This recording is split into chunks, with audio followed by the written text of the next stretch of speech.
Trey Benson is the best value in your Superflex rookie drafts. We'll explain why on this episode of the Locked On Dynasty Football Podcast.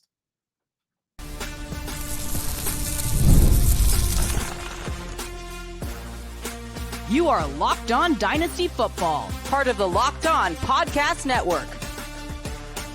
Your team every day. Here are your hosts, Marcus Mosher and Kate Madjuk. Welcome back to the Locked On Dynasty Football Podcast, part of the Locked On Podcast Network, your team every day. We'd like to thank you for making us your first listen of the day. Today's episode is brought to you by Monopoly Go. I admit it, I have a competitive side. It is a big fan of Monopoly Go, the mobile hit twist on classic Monopoly. So join your friends and download Monopoly Go, now free on the App Store or Google Play. Welcome back. I am your host, Marcus Mosher. You can follow me on Twitter at Marcus_Mosher. Joining me today, as always, is Kate Madjuk. Follow her on Twitter at Kate Madjuk. You can check out her work at Pro Football Focus and Behind the Steel Curtain. On today's show, we're going to be taking a look at the best and worst values in round 2 of your Superflex rookie drafts. I want to start with Trey Benson because he is someone, Kate, that you and I have loved during this entire draft process. And I'm shocked at where he's going in rookie drafts right now. Yeah, I personally have drafted Trey Benson in the mid-second round in a couple of my Dynasty rookie drafts, which has absolutely shocked me. And I know we talked about Jonathan Brooks on yesterday's show. So if you missed that, go back and check that out because we talked about him being a value in the late first round. I think looking at the potential of Trey Benson, the profile that he has coming out as a big, fast, traditional size back, 6 foot, 216 pounds, ran in the 4.3s, Marcus. I cannot understate enough just how absolutely bananas that is. 74th percentile broad jump, 1.52 second 10-yard split. That's 83rd percentile for running backs. And coming out of Florida State, I just think the production profile, I can't see how it's not going to lend itself to immediate fantasy production sooner rather than later going into this Cardinals offense that I think we kind of saw the worst of what is to come, right? The Cardinals It were feels in ascending, position. right? Like it feels like this offense is only going to get better. Yeah, at the additions of Marvin Harrison Jr. and the fact that they committed to Kyler Murray, despite the fact that they were within striking distance of one of these rookie quarterbacks. Like there is, I think, a lot to say that, that pairing of, Kyler Murray, Marvin Harrison Jr. with these running backs. James Conner is on the final year of his contract. Who's to say for a guy who struggled to stay healthy that Trey Benson isn't, going to show out? As much as I love James Conner and as successful a season he had in 2023, I just think the pathway is there. All right, I've got a lot of thoughts here. Let's discuss, first of all, his fantasy value. Then I want to get back to James Conner. So right now, if you're looking at Pro Football Focus and their recent mock draft rankings, Trey Benson is going 16th overall as RB2. You mentioned yesterday's show. Please go check it out if you haven't yet. We discussed the biggest values in bust in round 1. I thought Jonathan Brooks at pick 10 was a value. But if you can get Trey Benson 6 picks later, that's an even better value. I think those running backs should be drafted basically back-to-back with one another. And if you like Trey Benson more than Jonathan Brooks, I get it. I do. I mean, we talked about this all draft process. Like, I just like Trey Benson's profile a little bit better than Jonathan Brooks. I would have no problem at all taking Trey Benson 9th overall, 10th overall, Kate. And let's play out some scenarios with James Conner, because I do think there's a couple things that could happen here, right? Number one, and I think this is worst case scenario. James Conner is the starter. Trey Benson is the backup. And as the season goes along, we start to see that backfield become closer and closer to a 50-50 split. That's probably, I don't know if that's the most realistic, but I think that's probably on the low end of what could happen with Trey Benson, correct? I think at the low end, yes. At the low end. I think there's also a good possibility We get into the season. James Conner is the starter to open the year. But by October, Jonathan Gannon and the coaching staff just realized Trey Benson has much more juice and he's the better fit. And it's Trey Benson that goes into the starting role. And James Conner is back to being the part-time back, the short yardage. Maybe he does some passing down stuff. He does goal line work. There's also a possibility, and this is the last one I want to mention, that we get to training camp and it's just so obvious that Trey Benson is the better player, that he is the day one starter, and that they ship James Conner out of there because they want this to be Trey Benson's backfield, and James Conner is going to have value to another team. I think the last two scenarios are very, very likely. And if that's the case, we're talking about somebody who give you top 12, top 14 production right away as a rookie. I mean, what's very interesting is that there are still a number of teams here that could be in the market for a veteran running back. We saw a very rich free agency class. We saw, I think, a lot of depth here in this running back class, even though there weren't a ton of stars loaded at the top. But you look at teams like, the Giants, who I think, still have a big time question mark in terms of their running back room, even despite the exciting pick of Tyrone Tracy, I'm sure we'll probably talk about maybe on a show later in the We week. will. Absolutely, we will.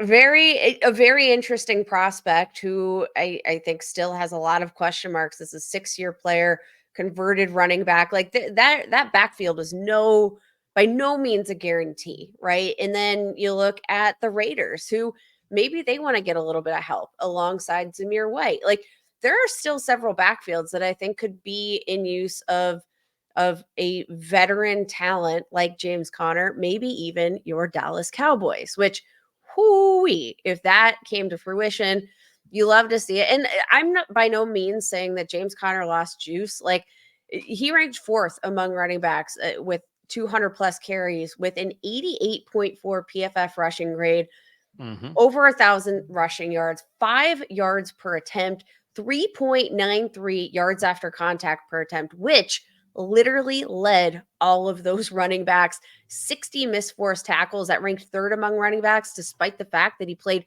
13 games. Like, again, not saying that he has lost juice, but I do think Trey Benson is a very different type of running back. He's more of the speed power combination, whereas Connor's more of the traditional power, right?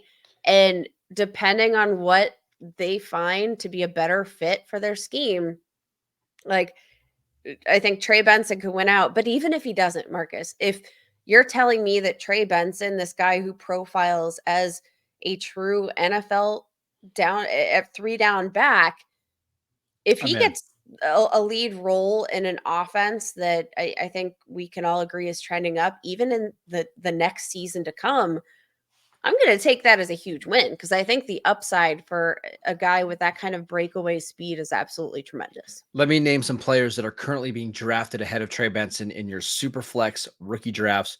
Ricky Pearsall, who would you rather have, Benson or Pearsall? Benson, easily.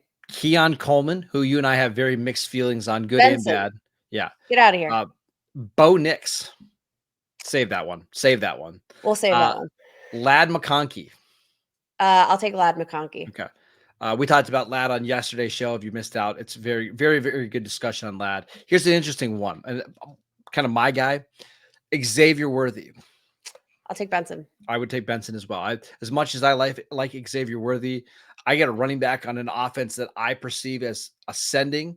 Give me Trey Benson. We are all in on Trey Benson. Massive, massive value in your Dynasty Superflex drafts right now.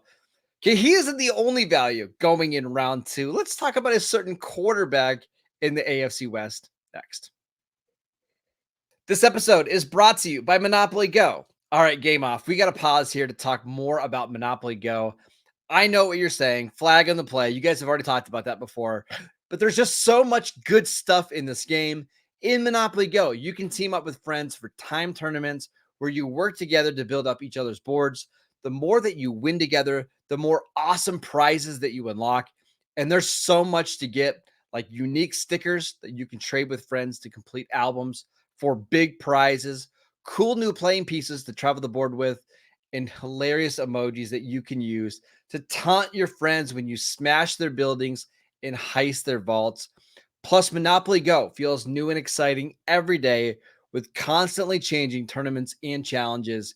A ton of them include their own unique mini games, and there's always something new with the timed events to help you win big, like massive multipliers for everything you win or rent frenzies. There's always something fun to discover in Monopoly Go. So get off the bench and go download it now for free on Google Play or the App Store. Game on. This episode is brought to you by Locked On Sports Today. Are you watching Fox Sports or ESPN on your TV all day? Are you having to turn down the volume with all that shouting? Make the switch to Locked On Sports Today, a free 24/7 sports streaming channel program for you every day to bring you the biggest stories without all that unnecessary screaming. Locked On Sports Today brings you can't miss analysis, opinions, and news, streaming 24/7 on YouTube or on the free Amazon Fire TV channels app. Part of the Locked On Podcast Network, your team every day. All right, Kate, let's talk about another value in round 2 of your Superflex rookie drafts. And that's Bo Nix, who barely counts here because he's picked 13. But I got to say, I think Bo Nix at the top of round 2 is a massive value here. I mean, let's be honest. Like, even if you don't like Bo Nix, which I'm going to be honest, in the pre-draft process, I wasn't all about Bo Nix. I thought there was some upside in terms of mobility, but I thought, largely speaking, he profiled as more of a game manager type of quarterback who can put the ball in the right place to maximize yards after the catch. That you know might be more reliant than I would have liked on yards after the catch production. Now, that's not to say he wasn't immensely productive. I mean, literally, first in passing yards, passing touchdowns. Turnover worthy play rate was just 1%, which led all quarterbacks in 2023. That's impeccable. And I think, like, the kind of game manager style, it suits him. It's not to say he can't make big time plays, but I think for a offense that's going to value a lack of turnovers and value some of the maturity, some of the experience that he brings to the game, you're going to love that. And I think that's going to be absolutely huge for a guy who's coming into an offense with Sean Payton, who can be maybe a tough guy to impress. Now, I think, generally speaking, it doesn't matter what you think of Bo Nix, about his production, about how well that'll translate to the NFL. I just think, point blank, the value of having a starting quarterback being drafted in the second round of a rookie superflex draft is unprecedented. Like, all in. So I want to talk about his value first. If you go on Dynasty League Football, Kate, and you look at where QB 20, again, the bar is really low here for Bo Nix, right? QB 20 in your startup superflex drafts is being drafted at 50th overall. Here's some of the names that are going behind that player: Brock Bowers, Kenneth Walker, Tank Dell, T. Higgins, Josh Jacobs, Dalton Kincaid, Rashee Rice, Kyle Pitts, Zay Flowers, Jordan Addison, George Pickens. Like, it's not hard to see like how valuable quarterbacks are in your superflex leagues, and obviously you knew that already. So for Bo Nix to be basically worth more than, pick the name I just mentioned, Dalton Kincaid, he just has to be worth QB 20. Do I think Bo Nix playing in a Sean Payton offense where he has rushing potential, and I think he's going to have a relatively high floor, can be a top 20 dynasty QB? Absolutely. Like, if that's all he has to do for me to return value on my early second round pick, sign me up. To me, if I need a quarterback, and frankly, even if I don't need a quarterback, if Bo Nix is sitting there for me at the top of round 2, he's a smash all day long. And I think a good kind of way to weigh this decision might be to look at, like you said, in the some of the players being drafted behind him. Like, even if Bo Nix, as a quote unquote game manager, if he posts, like, let's say 13 to 17 points in any given week, which, like, I think that's a pretty easy production for him. Maybe with some additional upside, if he can put up some production on the ground with some of that athleticism, like, Yeah, you're going to take that all day because the chances of one of these ancillary wide receivers putting up, let's say, a floor of 15 points in any given week, that's a bit more of an ask, right? And so I think the kind of floor that you're going to get from Bo Nix, just based on the fact that he is a starting quarterback. And I mean, let's talk about the rushing potential and the rushing upside. It's not necessarily like the pinnacle of his play style, maybe as it is for a guy like Jaden Daniels, who just Right. literally dominated the NCAA. But I mean, you look at the past 2 seasons, he's had 20 total rushing touchdowns over the last 2 seasons. In his 2022 season, posted 510 rushing yards. Like you like to see that kind of athleticism if they can incorporate that in a meaningful way. I think the biggest question I have right now, and I think this is the question most have right now for Bucky Irving about Bo Bo Nix is Nix, like yeah. what does this offense actually look like? And can he get it done with Troy Franklin, with Cortland Sutton, who is holding out because he wants a new contract? I think the Marvin Mims, general hold on. Marvin Mims, who we Marvin absolutely Mims, live. who we've absolutely loved, but again, kind of a quiet rookie season in terms of touches generated for him. I think people are just scared of the offense, and I think that's totally fine. I think that's a very reasonable concern. But I will say, I think one of the most underrated moves of the draft was for them to draft Troy Franklin, who was his primary receiver at Oregon, and that kind of having that rapport automatically built into your offense. I think that's also going to make Troy Franklin a huge value, especially considering he dropped a bit in the NFL draft. Yep. That rapport, I think, is going to be very underrated. And I do think that that actually raises the floor quite a bit for a guy like Bo Nix. What's crazy about Bo Nix, if you just remove the name and the prospect and you look at like this situation in most drafts, like, hey, this is a quarterback that went inside the top 12, right? This isn't a quarterback that fell to the 20s. We're talking about somebody that went at 12 that's going into a Sean Payton offense. Like, I know last year was a disaster, but let's think about what Sean Payton has done in all of his other stops, right? How good he's been before. A top 12 pick going into a Sean Payton offense with a quarterback that has outstanding college production and great athleticism. Like, this would be a first round pick in our superflex rookie drafts all day. But because he was the 6th quarterback drafted, you're now getting him in round 2. And again, I understand why he's going in round 2 and why some of these other quarterbacks are going ahead of him. But again, it is a starting quarterback. There's only 32 of these in the NFL. It's a finite number. And as we know, every year, that number continues to go down as teams move on and off quarterbacks all the time. Sean Payton's career in Denver is going to be decided on whether he can get Bo Nix to be a functional NFL quarterback. He made the bold decision to cut Russell Wilson, and Denver's paying him like $85 million in dead cap money right now. Yep. Sean Payton has no choice but to make this work.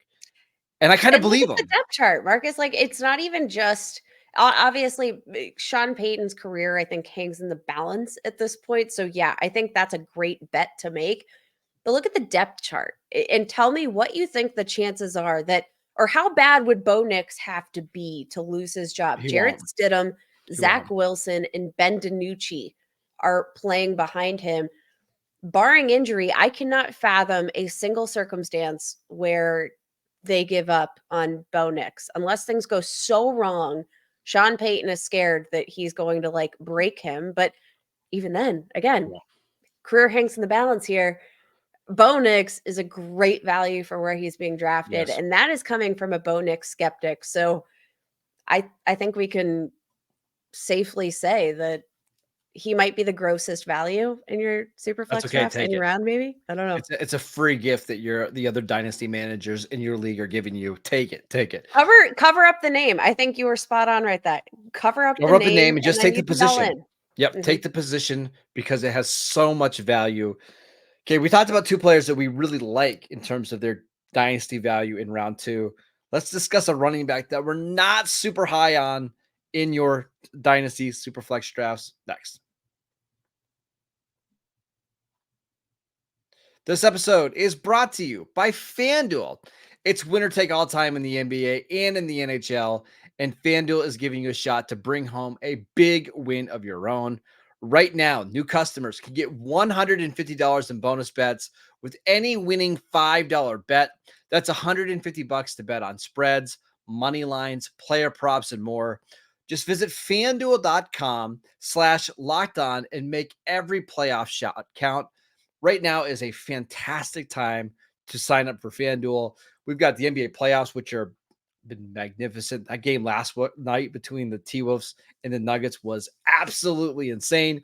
Plus, we also have the NFL props out. We've got the NFL schedule coming out in the next couple of days. You can go bet on your favorite teams' win totals, who's going to be the MVP. Plus, as we mentioned at the top, there's NHL. We've got lots of golf coming up this summer. Great time to be a sports fan. So go check out FanDuel. Make sure you go to FanDuel.com/lockedon and make every playoff shot count with FanDuel, America's #1 sportsbook. Welcome back to the Locked On Dynasty Football Podcast. We are discussing the best and worst round 2 values in your Dynasty Superflex drafts. Let's get to Bucky Irving, Kate, who you and I were not huge fans of pre-draft, and I think we like him a little less after the NFL draft.